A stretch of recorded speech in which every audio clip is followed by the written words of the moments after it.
Boa noite, empresários amigos.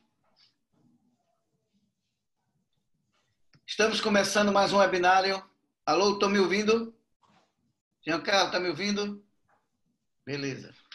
Estamos começando mais um webinário amigo e com a proposta que a gente tem de levar consultoria gratuita para os empresários nesse momento mais urgente de pandemia, onde tivemos muitas informações soltas e que muitos precisavam de orientação. Então, a gente resolveu se unir e tentar levar algum conteúdo que pudesse ajudar os empresários. Hoje nós teremos aqui, representando a parte de finanças, Felipe Dantas, a parte de liderança e gestão, o Fábio Teles, e Jean Carlos na parte de direito com as questões trabalhistas e contratuais. Então, para que a gente não demore muito, já vou dando a palavra a Fábio Teles para ele começar a sua apresentação. Fábio, por favor. Boa noite, sou Fábio Teles, diretor da Dale Carnegie. A gente trabalha com liderança há 108 anos, ampliando as pessoas essa possibilidade de liderar e de estar melhor naquilo que fazem. Aliás, quanto tempo do teu dia você passa liderando e quanto tempo você passa gerenciando? Essa é uma boa pergunta, porque muitas vezes esse conceito de liderar e gerenciar, ele não é bem definido na mente do empresário. Então, hoje a gente vai falar um pouquinho sobre isso, esse conceito de, segundo Peter Drucker, ele fala o seguinte, deixa eu ampliar aqui meu vídeo aí. Qual é a diferença entre gerenciar e liderar? Será que você passa a maior parte do seu dia liderando ou gerenciando? É importante estar claro esse conceito, porque a partir daí a gente começa a tomar decisões e direcionar a nossa postura para ter um melhor resultado. Então, para a gente definir, segundo Peter Drucker, que é o papa da administração, gerenciar é fazer as coisas do jeito certo.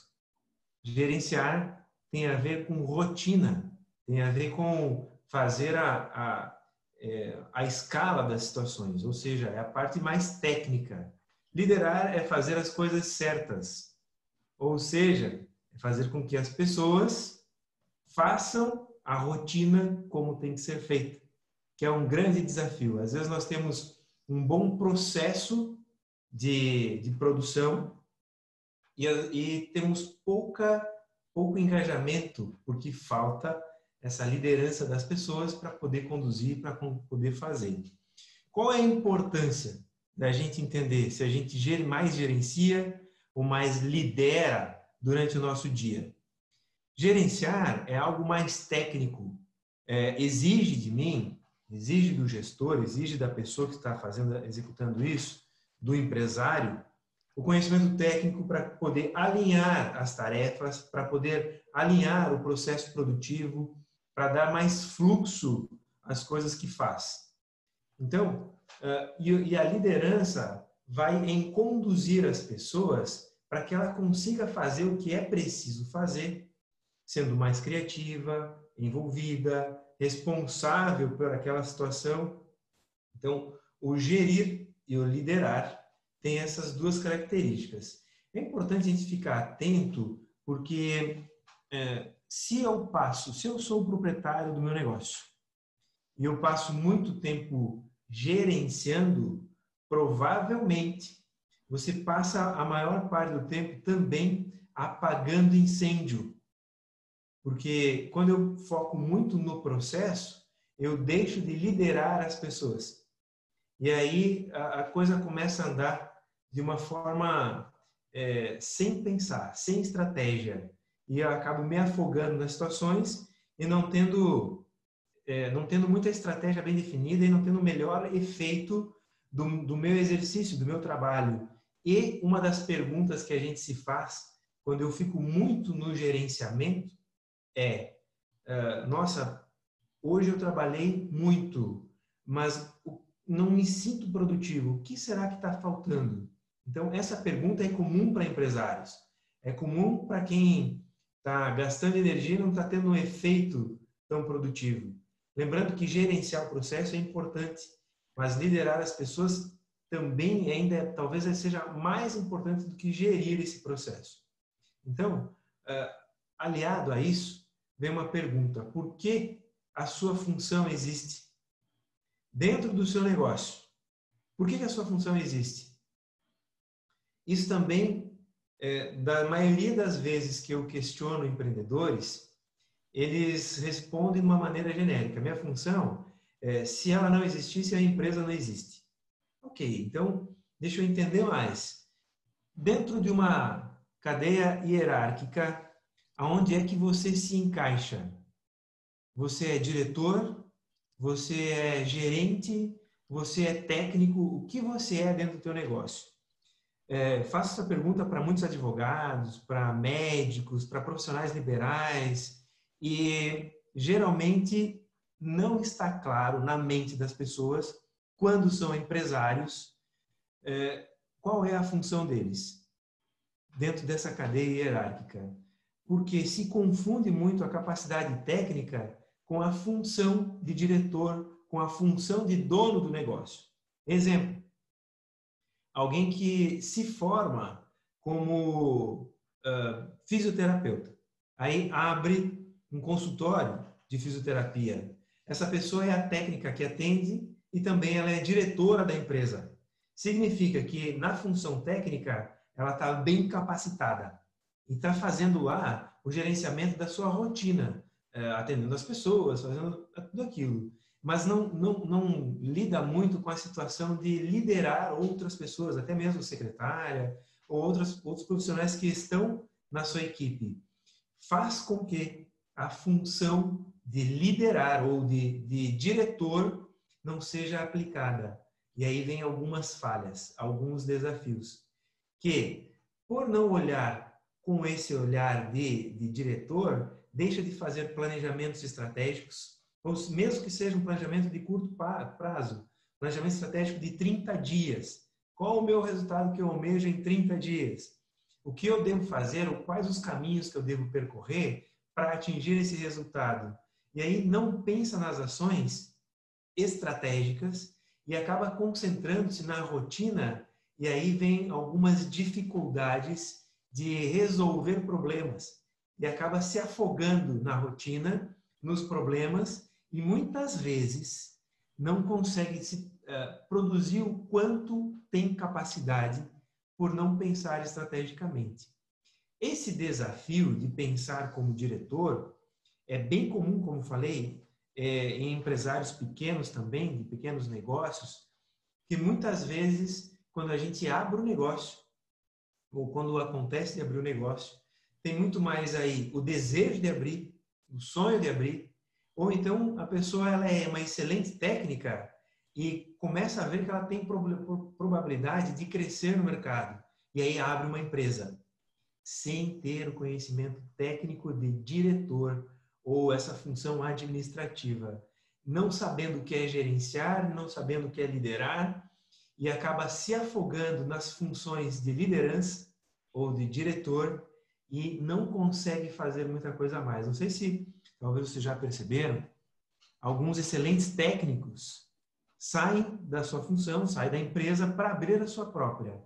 E segundo estatísticas do Sebrae, as empresas quebram em menos, 70% das empresas elas quebram em menos de 2 anos, porque elas são boas tecnicamente, conseguem resolver as situações, conseguem dar melhor resultado naquela parte do que a empresa se propõe a fazer, tecnicamente, mas não tem uma questão técnica de diretor, de função administrativa, não tem possibilidade ou característica nenhuma de exercer a função. Por isso, é importante a gente entender qual é a sua função dentro da tua empresa. Você é mais técnico ou você tem olhado também para o lado do diretor?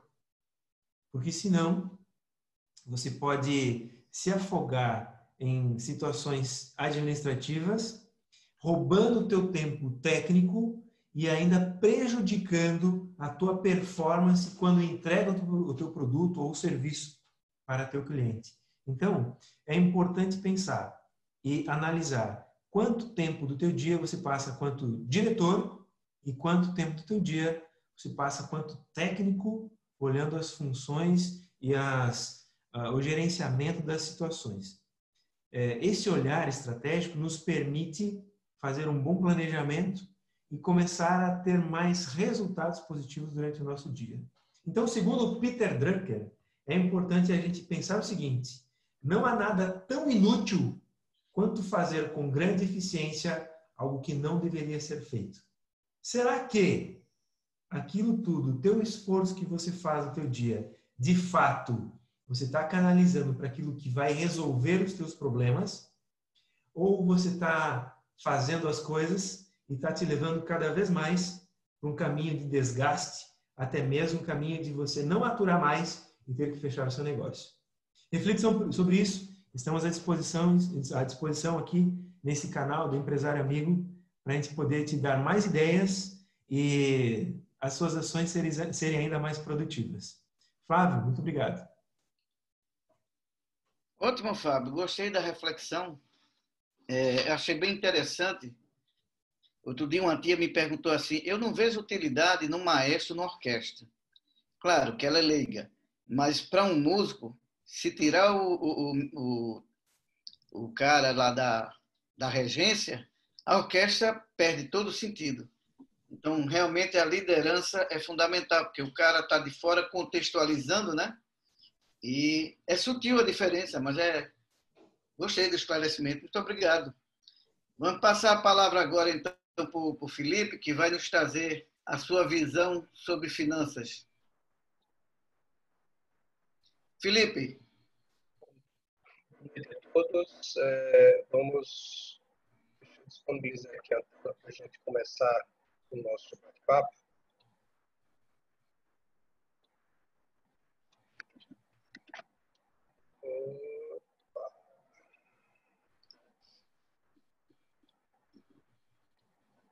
Só mais um minutinho. Então, agora. Bom, gente, inicialmente, muito boa noite. Sejam muito bem-vindos ao nosso projeto Empresários Amigos. E eu vou estar trabalhando com vocês na noite de hoje um pouquinho sobre ciclos operacionais que fazem parte da composição do fluxo de caixa, né? A gente já falou em outros momentos aqui no Empresários Amigos que o fluxo de caixa é nada mais, nada menos do que a entrada e saída de recursos da empresa. Só que essa entrada e saída de recursos dentro da empresa, ela obedece um ciclo operacional dentro da empresa que é dividido em ciclo econômico e ciclo financeiro. Mas como é que eu entendo o que é cada etapa dessa, ou seja, cada ciclo do fluxo de caixa? O que a gente pode dizer é o seguinte, o ciclo econômico é a primeira etapa do desencaixe da empresa, ou seja, é o primeiro momento em que a empresa ela está fazendo o seu planejamento de caixa, onde o ciclo econômico ele vai iniciar-se no momento em que eu compro uma matéria-prima para produzir a um determinado produto ou compro um equipamento ou um produto para revender. Então, isso daí vai fazer parte do meu ciclo econômico. E ele vai encerrar-se no momento em que eu faço a venda desse produto ou a comercialização do produto que eu produzi lá com a matéria-prima. Percebam que, nesse momento, nós não temos, em nenhum momento, saída ou entrada de dinheiro. Nós temos apenas fatos geradores. Então, eu tive um fato gerador que foi a compra de uma matéria-prima e vai encerrar-se quando eu vendo aquela matéria-prima que eu produzi e vendi. Então, aqui eu tenho o ciclo econômico. Aqui só são fatos geradores, tá? No segundo momento, nós vamos ter o ciclo financeiro, que ele vai iniciar-se no momento em que eu faço o desencaixe, ou seja, eu pago o meu fornecedor, e vai terminar no momento em que eu faço o recebimento daquela venda que eu fiz daquele produto. Então, o ciclo financeiro, ele diferencia do ciclo econômico, porque no ciclo financeiro eu vou ter a entrada e a saída de recurso, ou vice-versa, dependendo do prazo de cada um desses momentos. Tá? Então, o ciclo financeiro é o desembolso e termina com o recebimento daquele produto que eu estou comercializando. E o ciclo operacional nada mais é do que a junção desses dois ciclos, o econômico e o financeiro. Ou seja, ele vai iniciar-se no momento em que eu faço a compra e vai concluir, vai encerrar no momento em que eu recebo a venda daquele produto que eu comercializei. Tá certo? Então, o ciclo econômico, financeiro e operacional, eles estão intimamente interligados. E o porquê isso é tão importante para o fluxo de caixa? Eu tenho que entender, aqui eu trouxe ele de uma forma mais didática, a questão de cada etapa desse, do ciclo econômico, financeiro e o operacional, onde a gente junta tudo. Por quê? Dependendo desses ciclos, ou seja, dos prazos de pagamento e recebimento, eu vou ter que trabalhar o meu fluxo de caixa, que vai ser o quê? A previsão que eu vou ter de recebíveis e a previsão que eu vou ter de pagamentos. Então, eu vou ter como trabalhar o meu fluxo de caixa e ver uma possibilidade de capital de giro, se eu vou ter a necessidade de capital de giro ou não.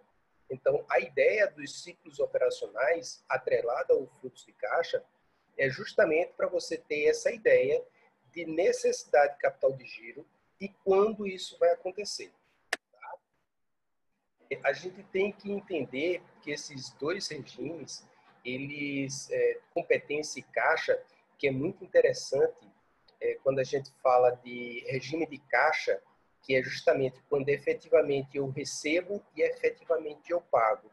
E o regime de competência é muito utilizado pelas empresas porque ele só caracteriza simplesmente o fato gerador, ou seja, a venda e a compra. Então, muitas vezes eu tenho, eu tive uma despesa, eu comprei um produto que foi 20 mil, mas eu tive uma receita de 50. Então, espera-se que no caixa tenha 30. Só que quando você vai verificar, não é bem assim. Por quê? Quando eu fiz a compra do produto, eu paguei à vista, mas eu vou receber em 30, 60, 90 dias. Ou seja, o meu caixa, ou seja, o meu recebimento, ele vai se postergar em média de 45 dias, enquanto que eu estou pagando praticamente à vista. Então, o que vai sobrar no regime de caixa vai ser exatamente o que eu vou estar recebendo e o do que eu estou pagando. Então, o controle das empresas, elas devem ser feitas em cima do regime de caixa e não em cima do regime de competência. Tá? Seria essa a dica que eu traria para hoje, tá? Sobre esses ciclos operacionais. E eu fico à disposição de alguma pergunta que vocês tenham para mais tarde, né? Nesse primeiro momento, eu devolvo a palavra para o Flávio para que ele dê continuidade. Perfeito, Felipe. Muito boa a sua explanação. Com certeza vai ter pergunta, porque é um assunto mais técnico e requer, às vezes, uma explicação mais aprofundada para que a gente possa entender todos esses ciclos do negócio. Jean Carlos, o que é que você pode trazer para a gente hoje? Boa noite, antes de tudo, para todo mundo. Tá? Vou só fazer uma representação rapidinha aqui, porque não sei se todo mundo já está presente quando o Flávio apresentou a todos nós. Tá? Meu nome é Jean Carlos, sou advogado, especialista na área de direito do trabalho, e venho aqui para mostrar e tirar algumas dúvidas de vocês, principalmente nessas mudanças instantâneas que estão ocorrendo agora nesse período de pandemia, que cada 24 horas temos uma modificação nessa legislação que realmente está muito dinâmica. Tá? Dando sequência, a gente já vem falando sobre isso aí há algum tempo, sobre essas questões das medidas provisórias, esse benefício do governo, né? As alternativas que a gente teve de redução de jornal de trabalho, de suspensão de jornal de trabalho, teletrabalho, também o home office. Hoje a gente vai falar, aproveitar esse momento que eu acredito que seja já o começo da retomada, né, da economia, está coincidindo também com o fim do período de benefício que o governo se propôs a subsidiar para as empresas. Tanto seja a suspensão, quanto a redução proporcional do salário e carga horária. Tá? Esse período, como a medida provisória foi publicada em 1º de abril, quem se habilitou e utilizou esse benefício desde o começo, deve estar exatamente agora o máximo em tempos utilizados, que seria os 90 dias. Você poderia ter utilizado 60 de um serviço, mas 30 de outro, estaria agora os seus funcionários voltando para trabalhar. E todo mundo vai se perguntar, e agora? A economia não voltou e eles voltaram. A economia não voltou e o meu custo voltou. Né?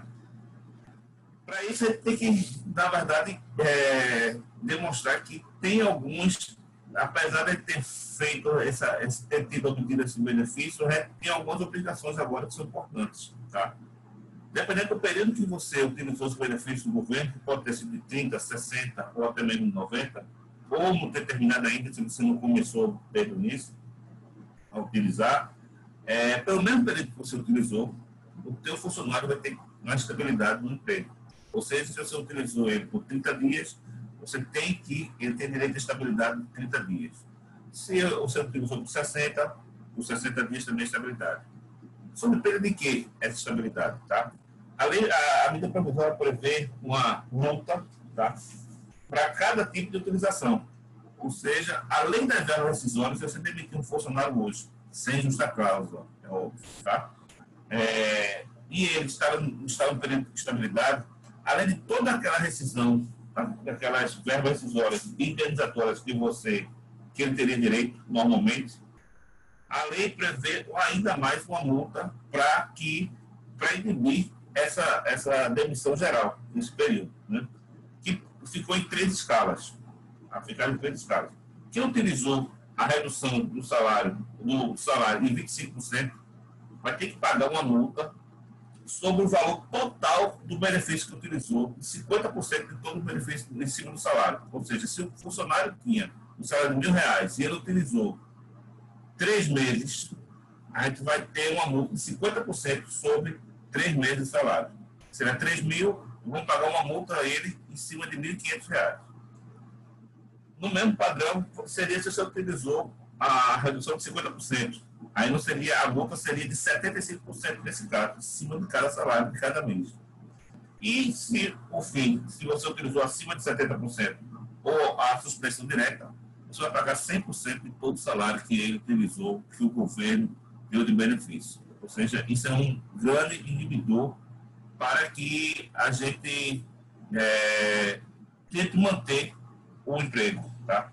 Outra dúvida, outro esclarecimento importante é que nesse período a gente não pode utilizar do aviso prévio para compor aquele período de estabilidade. Ou seja, se por acaso ele tivesse 2 meses, por exemplo, de estabilidade, esses 2 meses não poderia dar o último mês de aviso prévio para poder demiti-lo. Se eu quisesse demitir, eu teria que dar os 2 meses e mais 30 dias, se for o caso, ou 30 ou mais, de aviso prévio. Esse benefício, na verdade, não se cumula.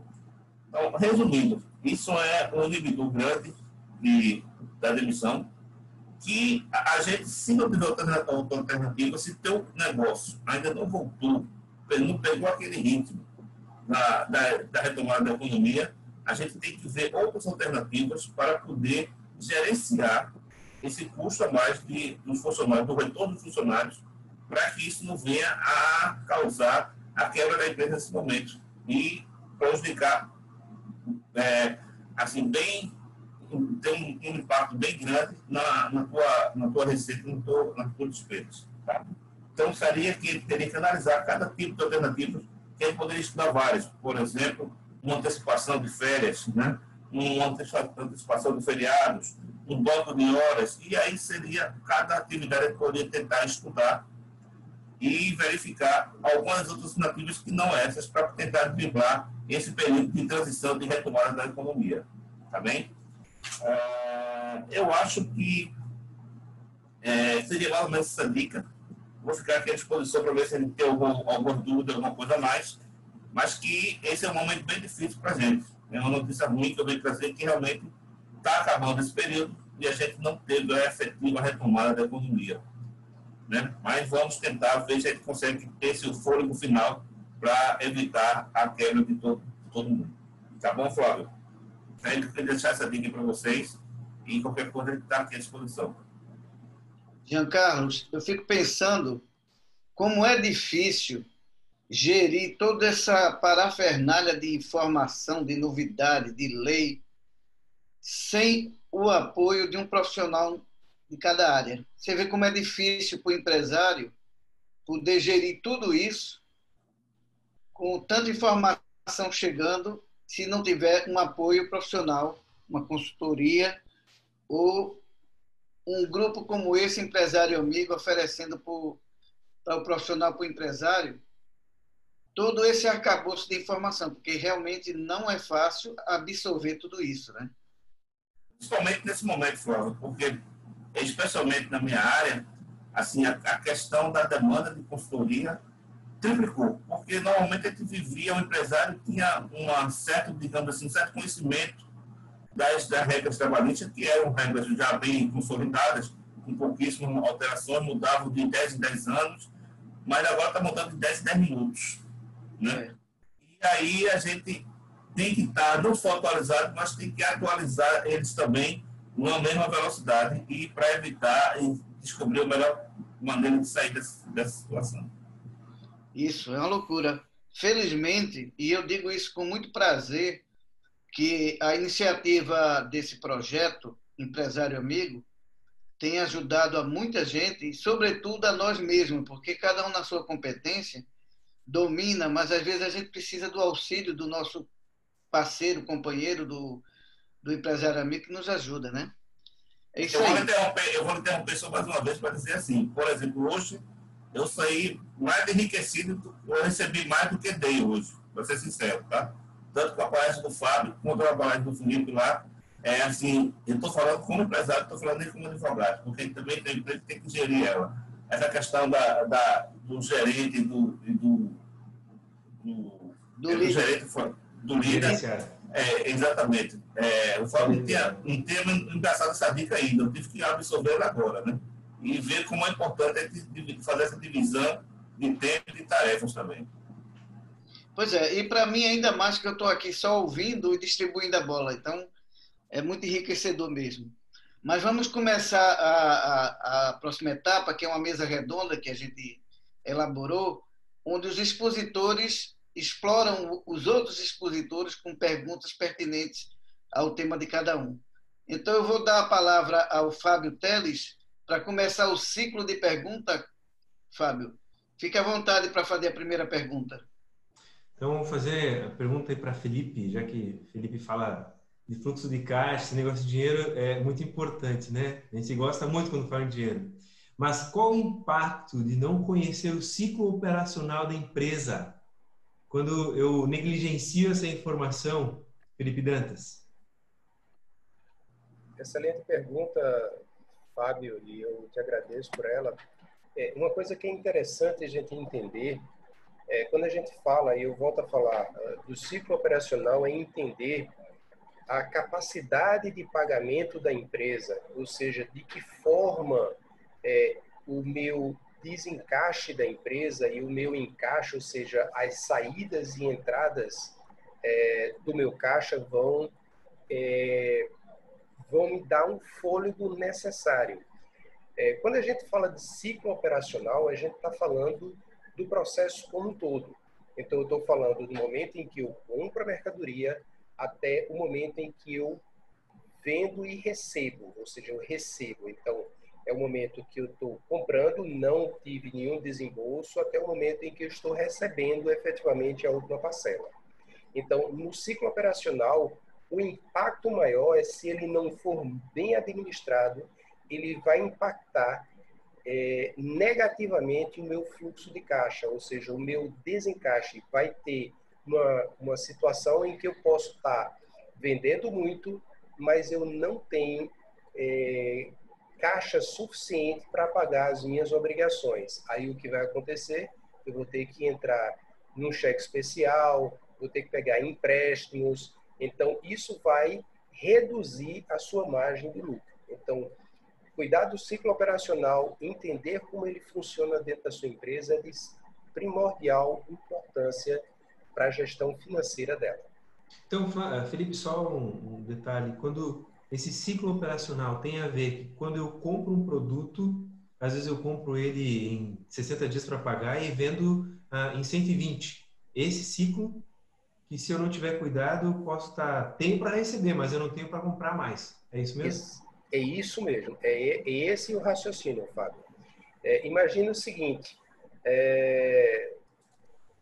para quem é da região, ele vai lembrar das casas Pio, né, que é uma casa de calçados, né, que vende calçados, onde ele tem por hábito vender em 30, 60, 90, 120 dias, ou seja, ele divide no mínimo em 4 parcelas. Mas, com certeza, o fornecedor dele não divide em 4. Às vezes, o calçado ele vai estar dividindo em quê? Em 15, 45 dias. Então, o ciclo financeiro econômico para ele pagar é menor do que ele vai ter para receber. Então, eu tenho que ajustar isso, eu tenho que ter capital de giro suficiente, ou seja, é o que a gente chama de necessidade de capital de giro, para que eu possa estar trabalhando de forma ideal para o fluxo de caixa da empresa. Top. Perfeito. Felipe, pronto, Fábio? Isso aí, não, já ia fazer a pergunta para Giancarlo. Ah, tá. Pode fazer. Se quiser, pode fazer. Então, vamos lá. Giancarlo falou que a gente pode pagar aquela multa de 50% pela demissão do empregado, mas como é que será cobrado isso? E por quem que será cobrado, Giancarlo? Oi, Fábio. Bem, essa multa ela vai caber ao empregado, não vai ser restituída ao governo. Tá? Isso vai ser um valor destinado ao empregado, e se você demitir no período de estabilidade e não pagar, ele terá que entrar com uma informação trabalhista para poder reaver essa multa, se você não pagar e se ele tiver realmente esse direito, se ele tiver esse direito. Então, assim, vai ter que pode haver futuramente várias demandas em cima disso aí, em cima dessa multa, que pode ficar devendo em virtude de muitos empresários darem sem opção hoje. Hoje à tarde eu recebi a ligação de um cliente de uma pequena pousada que já utilizou 90 dias de benefício, utilizou suspensão de 60, redução de mais 30, voltaram agora, e ele disse: eu não tenho o que fazer, eu não estou aberto, não estou com condições, eu vou ter que demitir. Né? A gente vai ter que demitir e tentar, infelizmente, inchar mais uma vez a demanda na Justiça do Trabalho lá. Joia. Então, Giancarlo, já que você está com a mão na massa, formula aí a pergunta para um dos seus debatedores. Eu vou voltar logo para o Fábio, que está mais perto de mim aqui. Né? Fábio, eu estava verificando aqui, inclusive hoje foi bem elucidativo. Eu já tenho, inclusive, estudado sobre isso. Eu estou com um guru também particular. Todas as terças-feiras eu estou com um guru particular para me dar um auxílio com a gestão do meu tempo. Né? Mas eu queria saber assim, qual é a importância, Fábio, nessa retomada da economia, saber gerir e liderar. Qual a diferença e qual a importância de fazer essa diferenciação, principalmente nesse momento de pandemia? O que você trouxe de importante foi bastante informação, ou seja, algo mais técnico. Então, quando eu vou gerir, normalmente eu preciso desse conhecimento técnico para eu poder fazer isso, transformar isso em uma rotina. Então, se eu não souber o que eu preciso fazer, eu não vou conseguir liderar bem as pessoas. Então, eu não vou conseguir fazer com que as pessoas façam o que precisa ser feito. Aí fica todo mundo correndo de um lado para o outro porque não tem um direcionamento. Então, a importância de eu ter uma boa capacidade técnica, bastante informação e, a partir daí, conseguir direcionar as pessoas liderar é como pastorear. A gente direcionar todo aquele rebanho para uma saída, para uma situação. Por isso, canaliza a força, canaliza a energia, canaliza também as respostas criativas das pessoas que fazem parte daquele processo. Então, quando eu consigo liderar bem, eu aprimoro o gerenciamento com as ideias de quem está fazendo. Mas eu preciso estar consciente de como fazer essa liderança, de como extrair das pessoas o maior potencial. Então, por isso que agora, nessa retomada, cada passo é extremamente importante. Então, quanto melhor nós pensarmos no como fazer, melhor vai ser, mais rápido vai ser essa nossa retomada. Até como um case disso, tenho atendido várias pessoas, vários empresários, e a grande maioria tem conseguido ampliar sua performance de vendas ou de resultados produtivos a partir do momento que pensa tudo que tem em mãos agora, que é possível fazer agora, e ajusta isso da melhor maneira de agir, sem tanta interferência do estado mental ou daquela situação de justificativa, que o momento está difícil. Ok, o momento está difícil, mas como é que a gente vai fazer para ajustar agora essa rotina e fazer com que as pessoas apoiem essa nova rotina para buscar um novo resultado? A exemplo de uma loja de materiais de construção, que eles têm 10 unidades aqui em Pernambuco, Veneza Materiais de Construção, eles fizeram uma campanha que atingiram as suas metas, mesmo dentro da pandemia. Isso já faz mais de 30 dias. Então, para a gente perceber, quando eu tenho uma boa liderança e uma boa gestão daquilo que eu tenho. Deixa eu só complementar um pouquinho, viu, Flávio? Rapidinho, uma pergunta aqui, não sei se vai ser oportuna, Fábio. Então, eu posso dizer, para poder liderar, ser um bom líder, eu tenho que conhecer profundamente minha empresa. É isso, no fundo. Eu conhecendo ela detalhadamente, o que eu faço, o que cada um faz, a função de cada um, quanto eu ganho, quanto eu faturo, quanto eu lucro, isso são fundamentais para poder eu saber liderar. Isso vai dar apoio para você liderar. Isso tem a ver com gerenciar. Você vai estar gerenciando as informações de produtividade de cada um, o quanto fatura a empresa, o quanto fatura cada funcionário, quanto de horas extras, ou seja, com essas informações eu crio um gerenciamento de rotina e a partir daí eu consigo liderar as pessoas para que elas sejam mais produtivas. Mas eu preciso de informação. Peter Drucker fala, se a gente não tem informação, a gente não lidera. Perfeito. A gente não gerencia. Perfeito. Tem que ser o maestro mesmo. O maestro tem que ter conhecimento. Vou passar agora a palavra para o Felipe formular alguma pergunta. Bom, vamos aproveitar e devolver a pergunta aqui para o Giancarlo, né, para que ele possa nos elucidar um pouquinho mais sobre essa questão do aviso prévio, né? Eu poderia, nesse momento que nós estamos vivenciando, dar aviso prévio a um trabalhador que estiver no período de estabilidade? É realmente uma demanda, um questionamento, Felipe, que tem muita gente querendo fazer, né? Como eu disse, vamos supor que o teu empregado utilizou 60 dias de benefício, de suspensão, por exemplo. E ele agora voltou hoje e ele tem que passar 60 dias de estabilidade. Aí você vai dizer, não, desses 60 dias eu vou pagar o normal, eu teria que pagar o aviso prévio de toda forma, eu vou lá ele vai trabalhar 30, os últimos 30 eu dou de aviso prévio, que aí não tem que pagar nada. Infelizmente não pode.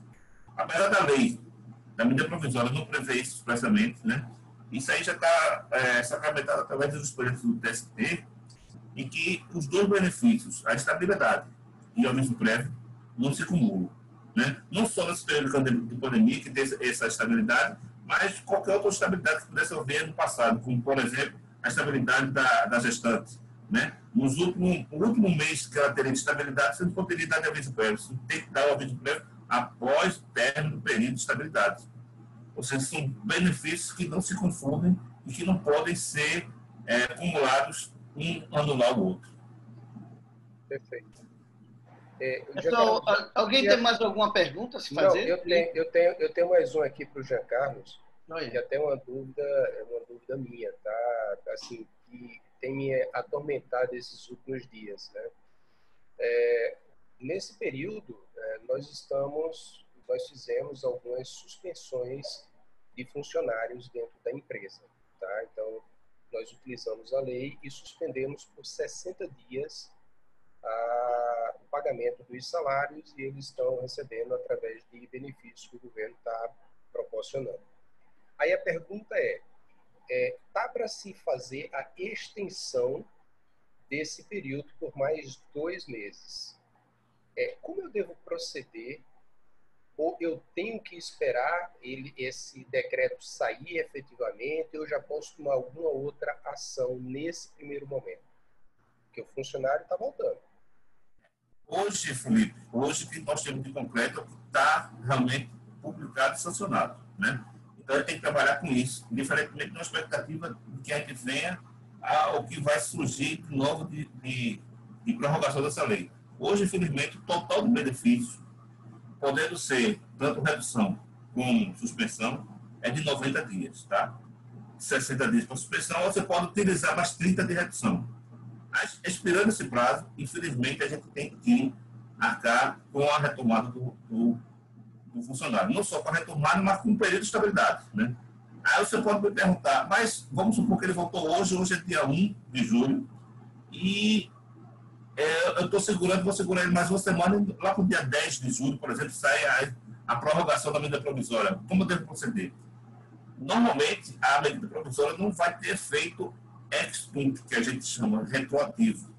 Ela vai ter efeito ex-tunc, ou seja, a partir do momento da publicação. Você vai ter que arcar com aqueles 10 dias de salário, e vamos supor que uma nova medida venha dar mais 30 dias de suspensão. Você vai poder conceder aqueles 30 dias a partir do momento que ela for publicada, em diante. 30 ou 60, ou sei lá quanto, possa vir uma nova medida nesse sentido. Né? Mas, por enquanto, se sair hoje, voltou hoje, as regras são essas até então, não mudar, pode mudar amanhã. Né? Como eu disse, a gente está totalmente atualizado nesse período, porque as coisas mudam rapidamente. E quando sai, ainda passa pelo veto, ainda fica sob a suspeita ou sobre o risco de uma decisão judicial vir mudar, como houve nessa medida provisória. O STF ainda veio a reformular alguma coisa. Então, é uma mutação estúpida e muito rápida de tudo que está ocorrendo. Vitor, muito obrigado, Jean Carlos. Gente, falta só retornar a pergunta para o Felipe, que eu não fiz ainda. Falta uma, então é isso mesmo. E eu já tenho notado aqui, pensei que você ia me queimar só porque eu falei muito hoje. Eu pensei que não, você devolva na mesma moeda para ele. Pessoal, Felipe, eu tenho notado aqui uma pergunta seguinte. Aqueles ciclos operacionais que eu tenho falado, tá? Eles têm relação com a gestão financeira da empresa? Como é que funciona essa situação? Totalmente. Totalmente. A gestão do ciclo operacional, ela tem um impacto muito forte na gestão financeira da empresa, tá? Uma coisa que é interessante a gente perceber que o ciclo operacional, ele está atrelado ao planejamento orçamentário da empresa. E o que é o planejamento orçamentário? Planejamento orçamentário é o que todas as empresas deveriam fazer, mas não fazem, que é justamente planejar a sua expectativa de venda no momento futuro, ou seja, no mínimo para 12 meses. Você faz o planejamento, então, para cada peça ou para cada produto que eu vou vender, eu vou ter um custo, quer seja de produção, quer seja de compra desse produto para revender, e eu vou ter também os custos operacionais, que seriam os custos da venda propriamente dita, o que a gente chama de custos fixos, né? Foi o que nós falamos, inclusive, no último webinário, sobre despesas e gastos fixos e variáveis. Então, quando você não tem esse planejamento orçamentário, ele vai impactar, porque o ciclo operacional ele vai estar pegando todos os prazos de estoque, prazo médio de recebimento de venda e o prazo médio de recebimento de compras. Então, se eu não tiver isso atrelado, eu vou impactar diretamente no caixa da empresa e, consequentemente, no resultado final financeiro da empresa. Espero ter respondido a contento. Perfeito. Gente, encerrou-se o ciclo da mesa redonda, então vamos para algumas questões que foi colocada aqui no chat. Para Fábio Teles. Excelente questão, Fábio Teles. Liderar e gerenciar. É sutil a diferença entre um e outro.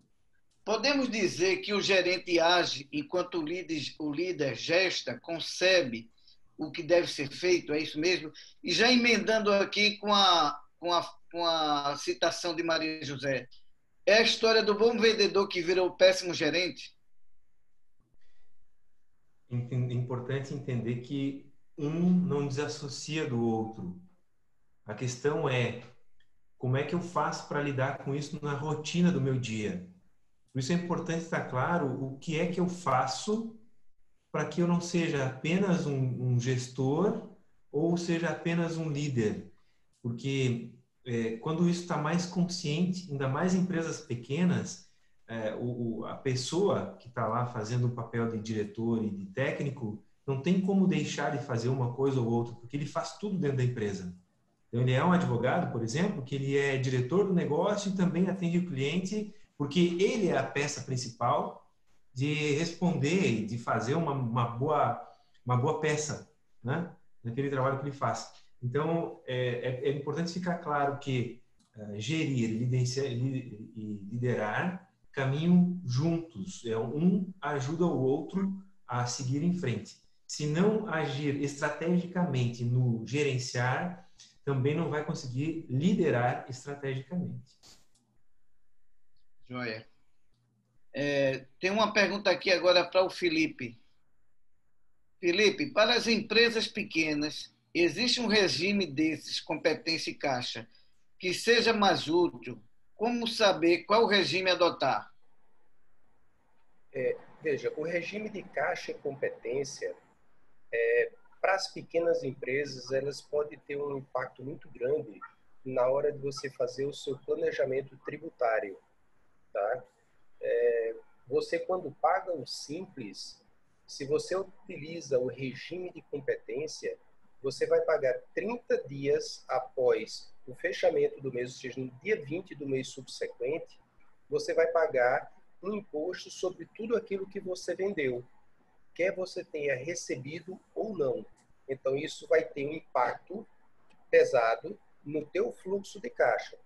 Já se você utilizar o regime de caixa para o regime do Simples, isso vai dizer o seguinte: você só vai computar no imposto aquilo que você efetivamente recebeu. Então, você recebeu, consequentemente, você paga o imposto. Existem algumas empresas que trabalham fornecendo para empresas públicas. Então, quando você trabalha para o ente público, você tem a certeza que você ganhou a licitação, você tem a certeza que você entregou, mas você não tem a certeza quando você vai receber efetivamente. Principalmente quando prefeituras pequenas. Então, isso, se você não tem esse regime de caixa bem definido dentro da tua empresa, isso pode impactar de forma muito forte o resultado financeiro da tua empresa. Entendido. Felipe, tem mais uma questão aqui para você. Pois não. Entre os ciclos que você citou, que a venda tem prazo maior que a compra, como aquele citado, a Casa Pio, o poder de barganha dessa empresa junto aos fornecedores pode ser uma solução para não prejudicar o fluxo de caixa? Por exemplo, conseguir um prazo maior de compra? Existe uma regra no mercado que é receba antes de pagar, né? Essa é uma regra mágica que, infelizmente, a gente não consegue praticar. Por quê? Porque o consumidor final brasileiro, ele tem por hábito dividir em várias parcelas, tá? E o empresário, ele tem um péssimo hábito, vamos colocar dessa forma, eu diria que um péssimo hábito porque ele muitas vezes não conhece a questão do custo financeiro. Então, quando eu dou um prazo de pagamento maior do que eu estou pagando, para receber maior do que eu estou pagando ao meu fornecedor, se eu não consigo negociar com esse fornecedor, eu devo, no mínimo, cobrar em juros, uma taxa financeira pelo prazo estendido que eu estou colocando. Ou seja, é um custo operacional financeiro que eu não considero no meu preço. É muito comum quando você vai numa loja e diz: se eu quero pagar à vista, eu tenho um desconto? Tem. Normalmente você tem um desconto. Por quê? Porque você está injetando capital direto no caixa da empresa. O que é que ele faz? Não é que o empresário ele é bonzinho de estar te dando um desconto para você comprar lá. Ele está retirando o custo financeiro do parcelamento. Então a gente tem que considerar isso. Então, quando a gente forma um preço, aí é importante a gente ter essa percepção de que eu devo considerar esse custo financeiro para poder suprir uma possível necessidade de caixa e pegar empréstimos, por exemplo, no banco. Entendido. Felipe, eu vou fazer levantar uma questão aqui que vai um pouco além do que você expôs, porém, como você falou de um fato histórico, eu vou trazer a baila aqui. Eu me recordo que até 2002 nós atuávamos com prazos curtos. Eu não me lembro, se não me engano, você ia comprar alguma coisa, era até 4 vezes no máximo. Depois, nos governos posteriores, na tentativa talvez de uma expansão econômica, foi ampliado o crédito e passou-se a ter esse tipo de situação de expansão de 12, 24 vezes. Isso aí criou essa cultura que você citou, não foi? Exatamente. Se nós voltarmos um pouquinho ao início do milênio, vamos colocar assim, na época 2000, que foi justamente quando nós começamos a ter um controle maior sobre a inflação, que até então nós tínhamos inflação de 20%, de 30% ao mês. Eu lembro que eu trabalhava com contratos nessa época e os contratos eles eram renovados, eram reajustados de 3 em 3 meses, para vocês terem ideia. E de 3 em 3 meses, esses valores simplesmente duplicavam. Tá? Isso era uma coisa comum. A gente tinha reajustes salariais todo mês. Era correção da inflação. Então, praticamente é como se você estivesse tendo um reajuste salarial de 20% todo mês. Todo mundo achava que estava ganhando dinheiro. Na realidade, você estava apenas repondo as suas perdas para a inflação. E logo depois, com a implantação de alguns modelos econômicos, alguns programas econômicos de estabilização, que veio com o Plano Real, com o Cruzado, o Plano Collor fez alguns refrescos aí e a gente estabilizou a partir do Plano Real. A partir desse momento, a economia mais estabilizada, com um controle maior da inflação, foi quando a gente começou, até para incentivar o consumo e, consequentemente, alavancar a economia, foi-se passado mais crédito para o povo consumir e mais prazo para ele poder também consumir. Então, foi quando nós realmente começamos a trabalhar com aquela parcela que caberia no bolso, né? Então, isso é uma conjuntura econômica que a gente vem vivenciando no início dos anos 2000, 2002, por aí. Perfeito, é isso mesmo, eu me recordo. Eu tenho umas duas questões aqui para a gente poder encerrar. Eu vou fazer a primeira questão para o Fábio Teles, que é a seguinte: Fábio, numa empresa pequena, onde só tem, vamos dizer, um funcionário ou dois funcionários, é possível exercer a gerência e a liderança de forma simultânea, mas de forma também que ela não se confundam? Excelente ponto de vista, porque quando a gente está numa empresa pequena, normalmente a gente se confunde com todas as tarefas, porque eu preciso atender o cliente, eu preciso fazer compra, eu preciso pensar e planejar e assim por diante. Então, a questão é, para que eu consiga dividir melhor isso tudo, a todo tempo vou estar liderando e vou estar gerenciando. A todo tempo, bem provável que sim. Mas é importante eu ter clareza e fazer um bom planejamento, tipo, tirar um dia da semana para eu planejar, que aí eu vou conseguir ver números e vou conseguir também ver como que a performance das pessoas está acontecendo. E a partir daí, eu gerencio melhor essa minha questão de produtividade, a minha produção, e eu também consigo liderar melhor as pessoas. Então, sim, é possível e extremamente importante para que o pequeno empresário pense nisso, para que possa evoluir, crescer com mais velocidade. Senão, fica naquele redemoinho que não sai do lugar, gasta energia e acaba se afogando porque não consegue mais respirar e nem força para sair daquela situação. Eu vejo que é muito comum a pequena empresa ele confundir a vida pessoal com a empresa e mistura caixa, atividade, função, chama parente para fazer função que não é do negócio, enfim, faz uma salada mista. Mas eu vou Um breve trazer exemplo disso, Flávio. Sim. Desculpa interromper aí, mas ontem eu atendi duas empresárias que elas têm uma empresa de engenharia e elas falaram o seguinte para mim: Fábio, a gente vai fazer com você esse processo de evolução, mas quem vai pagar é a empresa, porque a empresa ela está muito melhor que nós.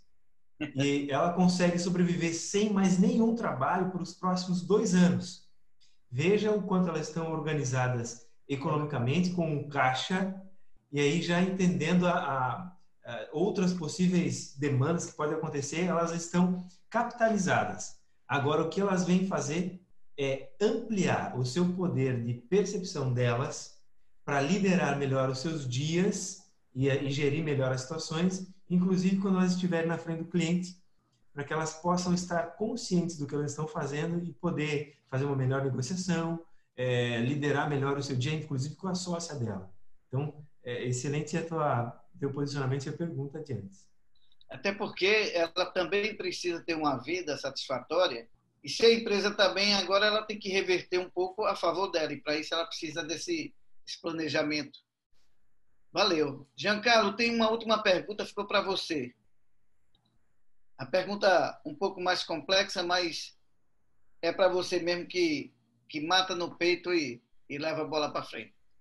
Após a suspensão utilizada nesses 90 dias, por não haver prorrogação desse prazo, me vi obrigado a fazer a redução. Porventura, se amanhã o governo definir prorrogar ainda mais a suspensão, terei que concluir o ciclo de redução ou posso mudar isso de imediato? A resposta, apesar da complexidade da pergunta, uma resposta bem simples, tá, Flávio? Pode sim. Vou dizer por quê. Porque, na verdade, ou nesse período, você utilizando a redução, a suspensão ou qualquer outro benefício, você teria que fazer, basicamente, um aviso prévio ao teu empregado de 2 dias, 48 horas. Tá? Não só para instituir esse benefício, para inserir ele na suspensão, na redução, quer que seja, mas também para retomar. a volta às atividades. Por exemplo, se você quisesse, se não tivesse utilizado, não tivesse dado 90 dias de benefício para ele hoje, tá? 90 dias não, vamos dizer que fosse 60 dias, tá? de suspensão. Mas quando chegou na metade da suspensão, a atividade voltou em 30 dias. Você quer ir de volta. Você só precisaria dar um aviso prévio a ele de 48 horas, que foi o que a medida provisória preveu, e simplesmente você vai unilateralmente, que isso não precisa da vontade do empregado, unilateralmente você pode convocar ele e ele vai ter que voltar em 48 horas. Ou seja, aquele contrato de suspensão que era de 60, ele pode se tornar de 15, 20, 30, dependendo de quando a empresa for necessitar. Por que o governo fez isso? Porque ele tem o maior interesse em que a empresa retome as atividades, volta a pagar o empregado, porque quem está pagando, na verdade, é o governo. Então, ele tem o maior interesse, por isso que ele facilitou e deu essa opção para a empresa de retomar a qualquer momento, mesmo não tendo se esgotado o prazo do contrato, né? Então, respondendo diretamente à pergunta, se você estiver fazendo benefício, sair uma prova, se você quiser modificar aquele contrato, você pode modificar com aviso prévio de 2 dias. Ótimo. Pelo menos dá mais flexibilidade, né? É. Pessoal, chegamos ao final do nosso webinário. Eu vou pedir que cada um faça suas considerações finais. E antes, eu quero parabenizar a todos. Foi muito proveitoso o nosso webinário de hoje, o conteúdo que foi trazido aqui. E quero lembrar a todos que o nosso canal Empresário Amigo no YouTube, nós, depois que fazemos webinários, nós lançamos lá no canal para que a pessoa possa assistir posteriormente ou até rever os pontos que ficou em dúvida. E caso necessite, nos procure lá no grupo de WhatsApp ou no Instagram, Empresário Amigo, e pode nos procurar que nós teremos o maior prazer em poder ajudá-los. Então, vou dar a palavra a Giancarlo, já que você está aí na tela, Giancarlo, para fazer suas considerações. Fábio, pessoal, eu acho que esse momento da retomada, acredito que pelo menos aqui na nossa região, que nós estamos aqui em Pernambuco, não vai haver não vamos dar um passo atrás com essa retomada, acho que agora é só para frente, espero, tá? E toda a preocupação agora que a gente já teve, todo esse trabalho, a gente tem que botar em prática e tentar alavancar e aproveitar esse momento de retomada para dar um impulso muito maior do que tinha pensado em dar naquele período. Tentar aproveitar esse período parado que a gente passou para mas não ter medo de crescer, mas sim de arriscar e sair da frente dos outros. Eu acho que esse momento é um momento de a gente do divisor de águas. Vai ser realmente aquele momento de separação dos homens e dos meninos para poder ver quem realmente vai sobreviver e vai sair. Vai ter muita gente, eu acho, que vai sair na frente dos outros, vai ter um crescimento exponencial nesse período. É só ter organização, planejamento, organização de pessoas, planejamento financeiro e também ter um suporte jurídico para poder ter uma retomada com a maior segurança possível. Isso aí. Obrigado, Giancarlo. Felipe, por favor, suas considerações. Bom, gente, eu apenas endosso as palavras do Giancarlo. Esse momento que nós estamos vivendo é um momento crítico, porque a economia está se reaquecendo, está com a expectativa de retorno, e esse é um excelente momento para que eu possa parar e reestruturar a minha empresa caso ela não esteja estruturada. Tá? Então, esse é um bom momento de planejamento. Existe um ditado que os melhores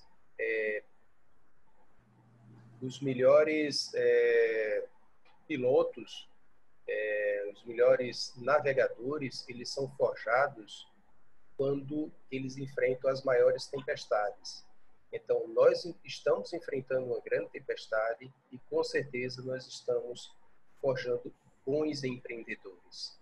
Então, vamos trilhar e vamos sair dessa, com certeza. Tem tudo que a gente pode estar desejando a vocês. Oxalá seja rápido da melhor maneira possível, Felipe. Fábio Dantas, suas considerações, por favor. Fábio Teles. Fábio Teles. O Flávio ele deixou um comunicado aqui que ele travou, porque ele não conseguiu se conectar novamente. Perfeito. Vamos ter que encerrar sem as considerações dele. Sem problema. Só lembrando a todos que na próxima segunda-feira, às 9 horas da manhã, continuaremos com o nosso webinário Empresário Amigo. A todos, nosso agradecimento e um abraço e até a próxima.